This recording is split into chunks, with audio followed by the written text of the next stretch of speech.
Beautiful day, isn't it? It is. This book is wonderful. I'm glad. Me too. You're in my spot. This is my bench. There's room. Fine. Good. But don't crowd me. Wouldn't dream of it. I'm Robert Kim. Francesca Nice Johnson. to meet you, Francesca, who steals benches. Nice to meet you too, Robert, who complains. Francesca Johnson sat on her usual bench in Forsyth Park, watching the world move around her while she stayed still. 62 years old, Black American, medium brown skin with silver gray natural hair cut short in an elegant style. Widow for 9 years, mother of 3 grown children, grandmother of 5. Alone. She came to this bench every morning, same time, same spot, had for the last 3 years. Before that, she'd just stayed home. Before that, she'd been numb. 9 years since Michael died. Heart attack. Sudden. One day he was there, the next he wasn't. Her children had their own lives now. Careers, families. They called every week, visited once a month. Worried about her, in that distant way adult children worry about aging parents. Checking boxes, feeling guilty, moving on. They thought she was fine. She'd gotten good at fine. But she was lonely. Had been for so long, she'd forgotten what not lonely felt like. "You're in my spot." Francesca looked up. An elderly Korean man stood there, late 60s, light beige skin with age lines around his eyes and mouth. Silver gray hair cut short and neat. Tall, maybe 6 feet, lean build. Deep brown eyes that looked as tired as she felt. He wore simple clothes, khaki pants, a button-down shirt, comfortable walking shoes. "Excuse me?" "This bench. It's my spot. I sit here every morning, have for 5 years." Francesca gestured to the empty bench. "There's room. I sit on the left side. You're on the left side." She almost smiled. Almost. "I've been sitting here for 3 years. Never seen you." "I come at 7. You must come later." "I come at 8. They looked at each other. 2 stubborn elderly people arguing over a park bench, like it mattered. "Fine," he said. "I'll sit on the right." He sat. They sat in silence. Strangers sharing a bench, both alone, both pretending they preferred it that way. After 10 minutes, he said, "I'm Robert Kim." "Francesca Johnson." "Nice to meet you, Francesca who steals benches." She did smile then, just a little. "Nice to meet you too, Robert who complains about it." That was how it started.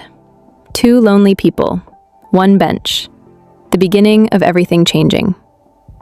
Subscribe right now, because this is a love story for people who thought love was behind them. A 62-year-old widow who'd been alone for 9 years.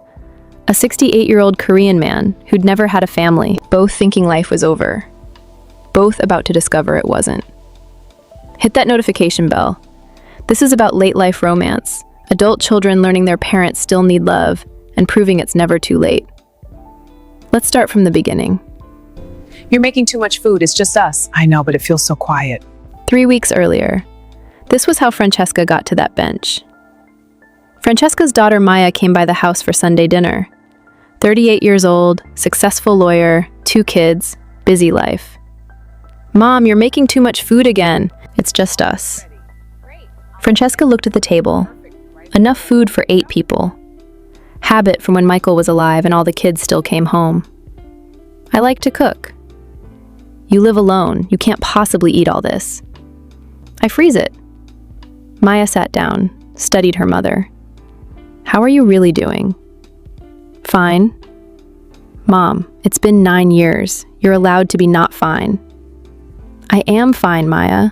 I go to the park, I read, I see my friends, I have a life." "When's the last time you actually saw your friends?" Francesca thought. Couldn't remember. The friends had drifted. Death did that. Widows made married women uncomfortable. Reminder of what could happen. "I'm busy with the grandkids," Francesca deflected. "You see them once a month when we visit. Mom, that's not a life. That's waiting for us to show up." "What do you want me to do, Maya? I'm 62. I'm not going to start salsa dancing or join a book club full of strangers. I want you to be happy, actually happy, not just going through motions. After Maya left, Francesca sat in her empty house thinking about that word, happy. She couldn't remember the last time she'd been actually happy. The next morning, she got in her car and drove to Forsyth Park, decided to start taking walks. Do something, anything. That's how she found the bench. And 3 weeks later, that's how she met Robert. The bench meetings became routine. 7 days a week, Robert arrived at 7 a.m., sat on the left side of the bench, read his newspaper, left at 8. Then Francesca arrived at 8 a.m., sat on the left side, his spot, but he wasn't there anymore, read her book, left at 9. Until that morning when she came early and found him there. After that first day, they both started coming at 7:30. Compromise. Sitting together. Not talking much, just there. You come every day, Francesca observed after a week of this. Retired, nothing else to do. What did you do before retiring? Robert hesitated. Import business, international trade, Korea to America. Not technically a lie, just not the whole truth. You? He asked. I was a teacher, elementary school, retired 5 years ago. Do you miss it? Sometimes. Mostly I miss having purpose. Kids gave me purpose. You have children?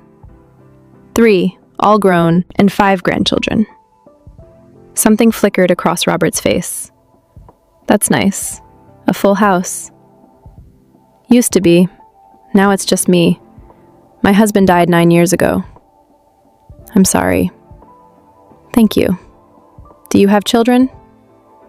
No, never married, never had kids.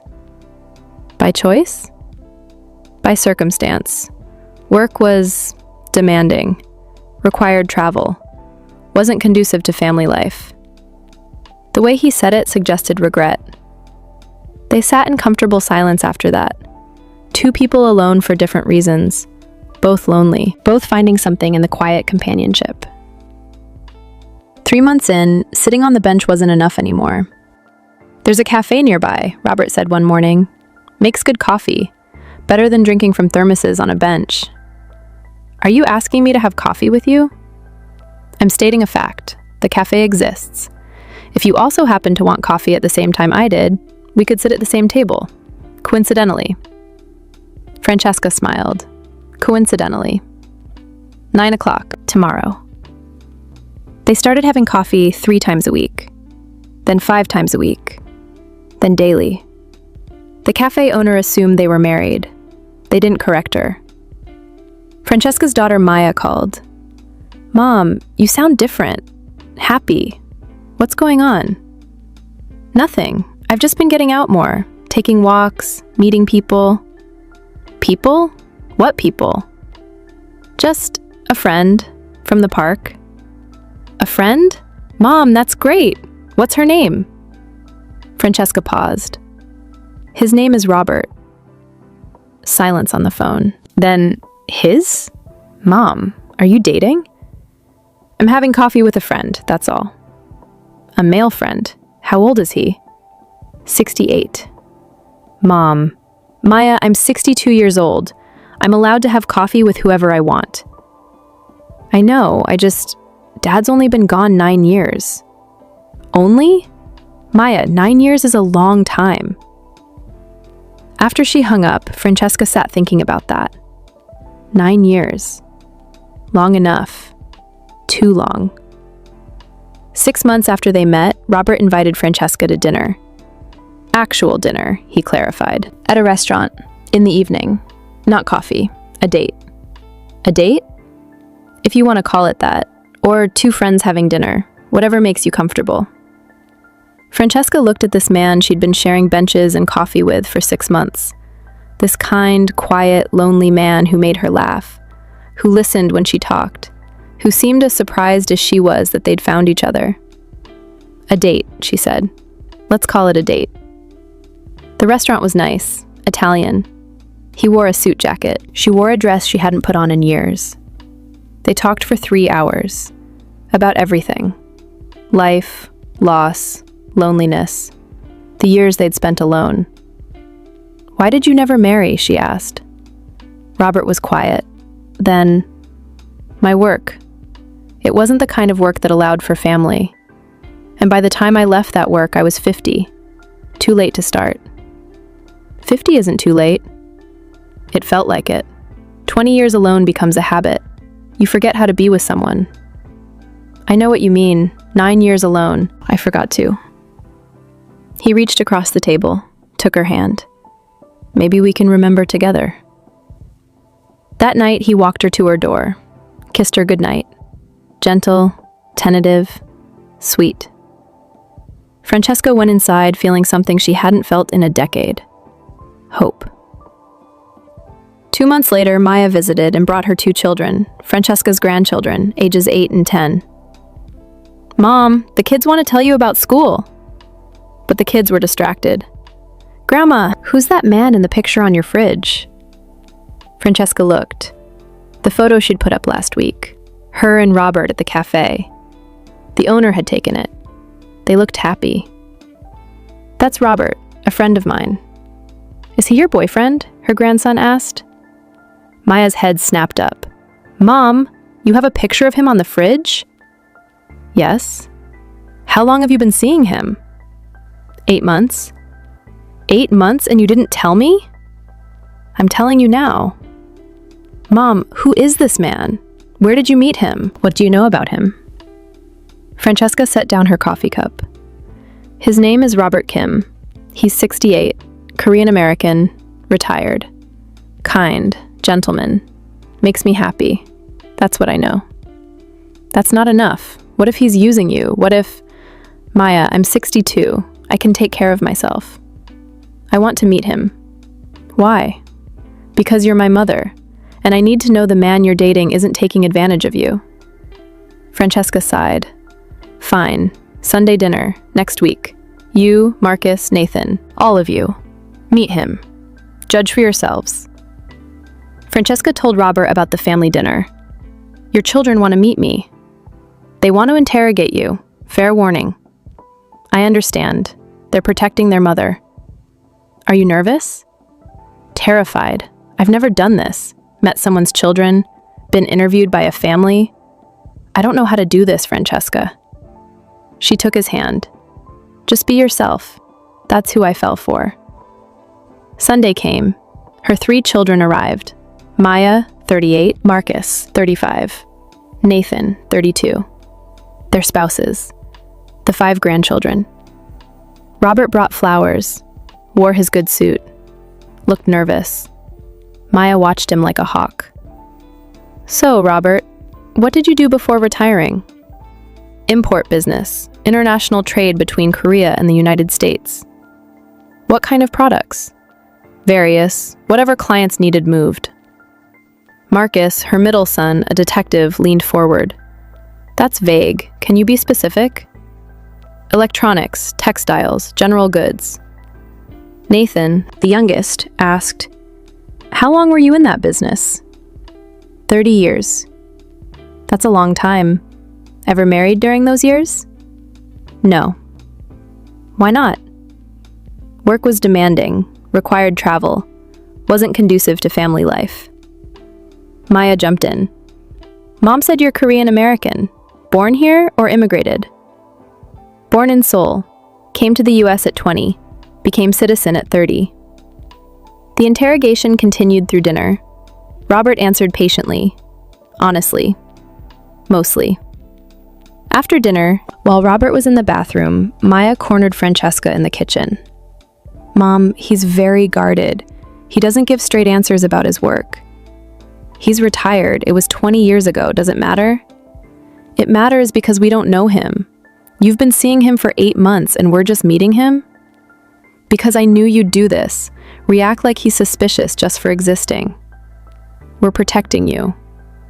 "I don't need protection. I need you to be happy for me. For the first time in 9 years, I'm actually happy. Can't that be enough?" 2 days later, Maya called. Mom, I need to talk to you. In person. Today.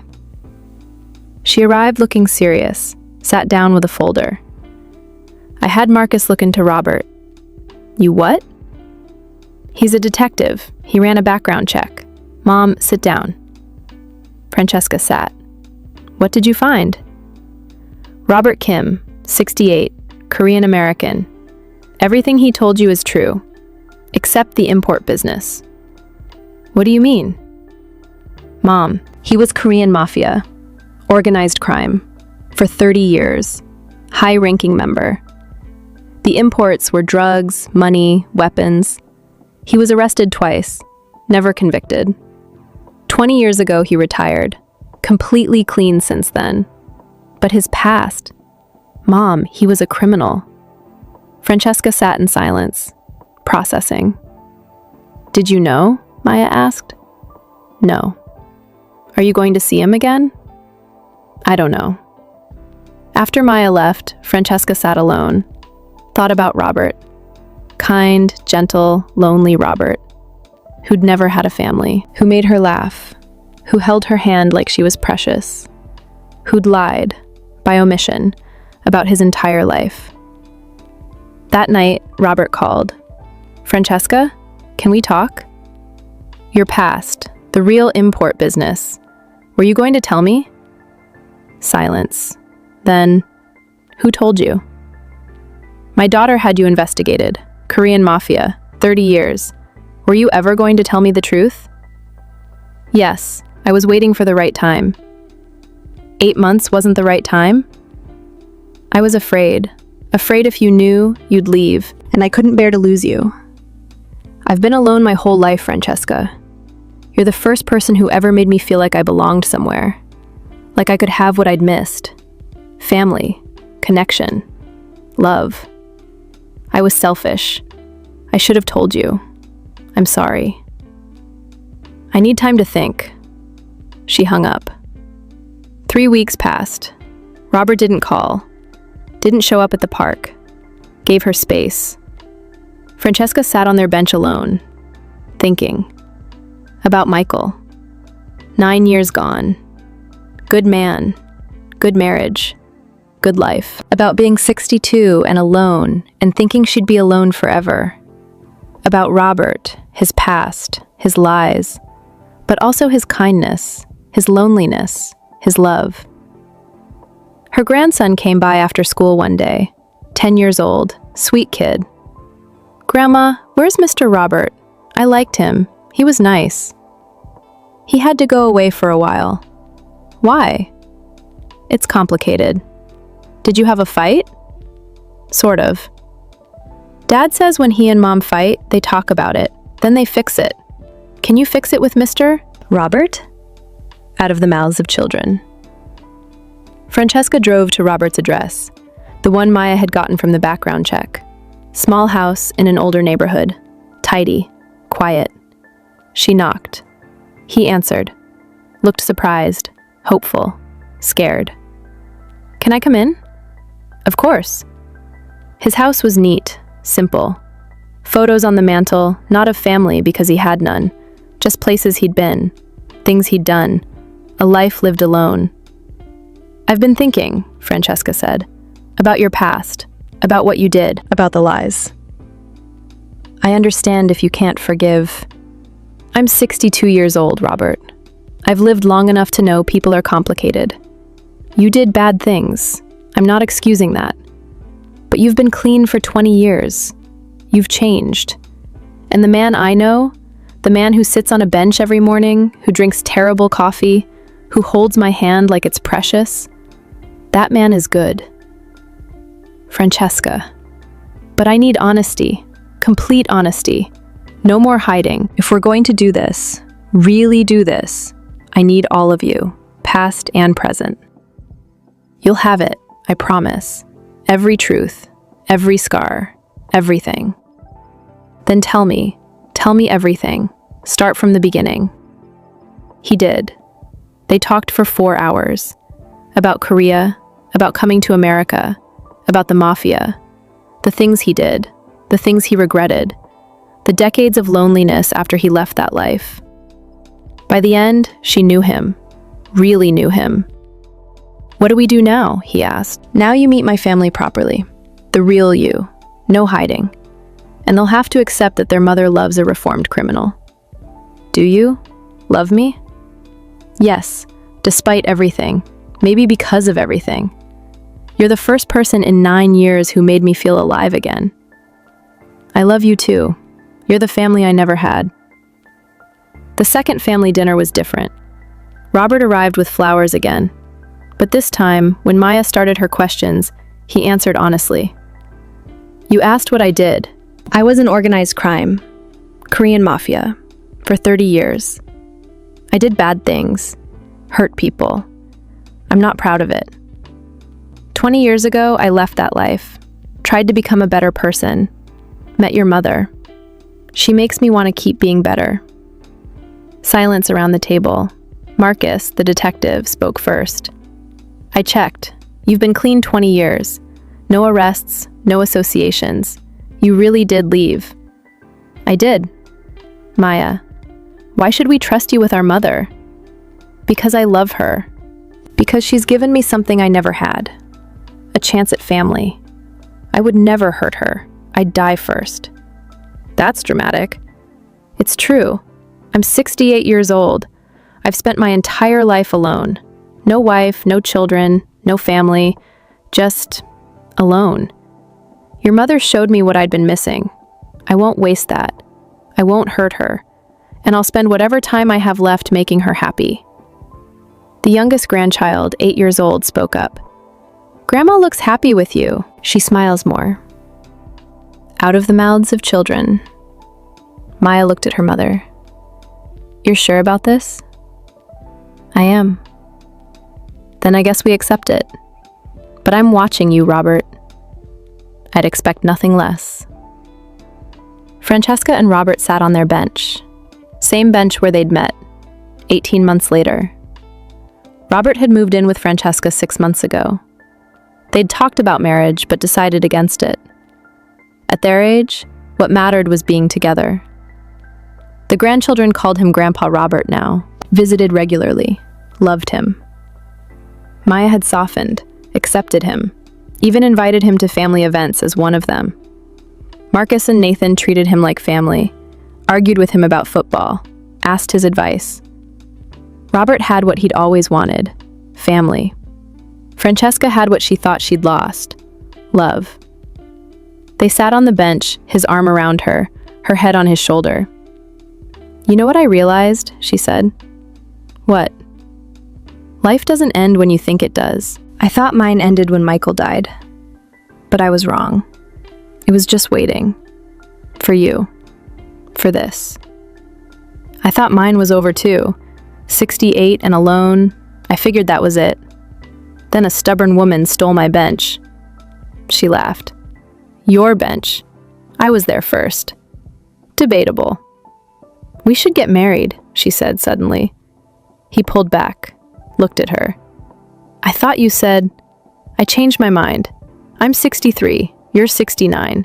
We don't have forever. Let's make it official. You want family? Let's be family. Legally. Officially. All in." "Francesca Johnson, are you proposing to me?" "I am. What do you say, Robert Kim?" "I say yes. Absolutely yes." He kissed her on their bench. The bench where two lonely people had found each other. Where life had begun again when they thought it was over. 6 months later, small wedding in Forsyth Park, right next to their bench. Francesca in a simple, elegant cream dress. Robert in a suit. Her 3 children there, their spouses. 5 grandchildren. A small group of friends. The cafe owner who'd watched them fall in love over coffee. No one from Robert's past. Just his future. His family. The officiant asked, "Do you, Robert Kim, take Francesca Johnson?" "I do." "I haven't finished the question." Everyone laughed. "Sorry, yes, I do. Whatever the question is, I do." "And do you, Francesca Johnson, take Robert Kim?" "I do." They were pronounced husband and wife. At 63 and 69. Late life love. Second chances. Proving it's never too late. The reception was in Francesca's backyard. Her house. Now their house. The grandchildren ran around. Her children toasted them. The cafe owner cried happy tears. Robert stood in the middle of it all, this loud, chaotic, beautiful family, and felt whole for the first time in 69 years. Francesca watched him with her grandchildren. The man who'd never had kids, now surrounded by them. Being called grandpa. Being loved. She'd been alone for 9 years. Thought that was her life now. Then, a grumpy old man complained about a bench. And everything changed. Her daughter Maya came up beside her. "I'm sorry, Mom, for being difficult, for questioning him, for not trusting you. You were protecting me, I understand. You deserve this, deserve him, deserve to be happy. We both do, he and I. We spent too long alone. Not anymore." That night, after everyone left, Robert and Francesca sat on their porch. "How does it feel?" she asked. "Being married." "Like coming home, finally, after 69 years. To think, if I hadn't come to the park early that day, if I hadn't complained about my bench, we might have missed each other. Thank God we didn't." They sat in comfortable silence, holding hands. Two people who'd found love when they'd stopped looking for it. Proving that life doesn't end at 60, or 70, or ever. As long as you're open to it. As long as you show up. To parks, to benches, to life. A 62-year-old widow who'd been alone for 9 years. A 68-year-old Korean man who'd never had a family. Both thought life was over. Both found each other on a park bench in Savannah. This is what late life love looks like. When you've lived enough to know what matters. When you've been alone long enough to appreciate company. When you're old enough to not waste time on games. Her kids discovered his mafia past. They questioned, they protected, they eventually accepted. Because they saw what he gave their mother. Happiness, purpose, love. And he got what he'd never had, a family. Children who called him dad, grandchildren who called him grandpa. A house full of noise and chaos and love. They got married at 63 and 69, proving it's never too late. Proving second chances come at any age. Proving love doesn't have an expiration date. Subscribe for romance that speaks to mature audiences, where age is just a number. Where past mistakes don't define you. Where family acceptance matters. Where it's never too late to start over. Comment below. Have you found love later in life? Do you believe in second chances? What would you tell someone who thinks they're too old for romance? Share this with someone over 50 who needs to know. Your story isn't over. Love is still possible. Life is still happening. Show up. To parks, to benches, to life. Yes, I will. I'll see you in the next one.